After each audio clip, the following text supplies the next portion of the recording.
कैसे एक चोर भगवान बन जाता है और एक बैंक खुद देश का सबसे बड़ा डकैत हो जाता है। नेटफ्लिक्स पर बिना शोर के रिलीज हुई सुपरस्टार धनुष की नई फिल्म कारा को देखने के बाद आपके दिमाग के सारे पुर्जे हिलने वाले हैं, क्योंकि ये मनी हाइस्ट से कम नहीं होने वाली। इस फिल्म का बजट था पूरा 100 करोड़, लेकिन जब ये थिएटर में आई तो बॉक्स ऑफिस पर बुरी तरह फ्लॉप हो गई और सिर्फ 50 करोड़ ही कमा पाई।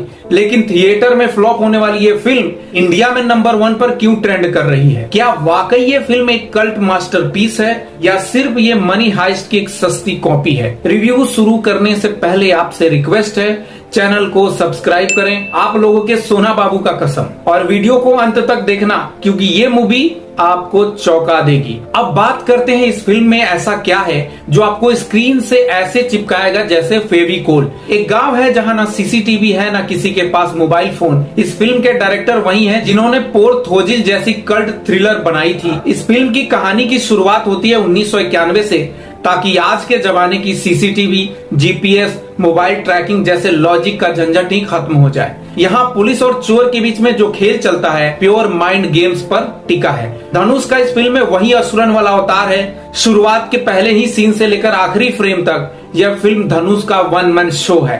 खासकर वो पहला एक्शन सीन जहां वो सिर्फ एक टॉर्च लाइट हाथ में लेकर सामने वाले की बत्तियां बुझा देते हैं, वो सीन थिएटर मटेरियल है। उनके चेहरे पर जिस तरह के एक्सप्रेशन थे, देखकर एक ही बात कहोगे, एक्टिंग इसे कहते हैं। यह फिल्म एक चोर के सिर्फ पैसे चुराने की कहानी नहीं है, उसके पीछे जो गरीबों और किसानों का हक का लड़ाई वाला बैकग्राउंड है, वो इस थ्रिल को एक आम पुलिस और चोर के ड्रामे से बहुत ऊपर उठा लेता है। जब बैंक का असली सच सामने आता है तो आपका खून खौल उठेगा। लेकिन रुकिए, अगर फिल्म इतनी ही परफेक्ट थी तो फिर फ्लॉप क्यों हुई? अब आते हैं इसके कड़वे सच पर जो आपको कोई नहीं बताएगा। फिल्म की शुरुआत रॉकेट की तरह होती है, लेकिन जैसे ही कहानी इसके ड्रामा पोर्शन में घुसती है, फिल्म की स्पीड पर एक बहुत बड़ा स्पीड ब्रेकर लग जाता है, जिसके साइड से भी ये फिल्म स्पीड के साथ नहीं निकल पाती, जैसे आप लोग बाइक से कट मार के निकल लेते हो। इसमें हस्बैंड और वाइफ का जो एंगल है और बाप बेटे का रिश्ता है, उसे स्क्रीन पर इतना खींचा गया है कि थ्रिलर के शौकीनों को बीच में थोड़ी उबासी आने लगती है।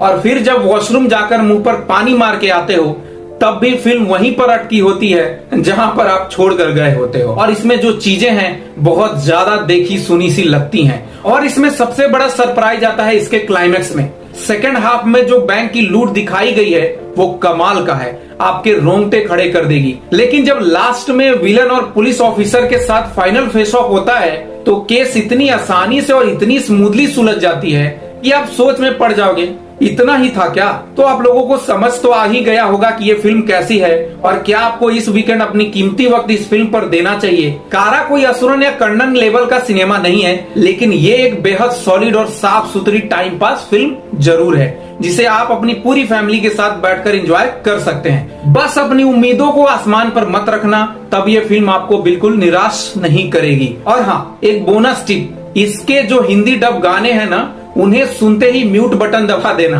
वरना कानों से खून आ सकता है। गाने डबिंग के नाम पर जो कबाड़ा किया है उसे मुंबई का बीएमसी भी सुधार नहीं सकता। बाकी फिल्म की डबिंग लाजवाब है। वीडियो अच्छी लगी हो तो लाइक ठोको और भाई चैनल को बिना सब्सक्राइब किए मत जाना।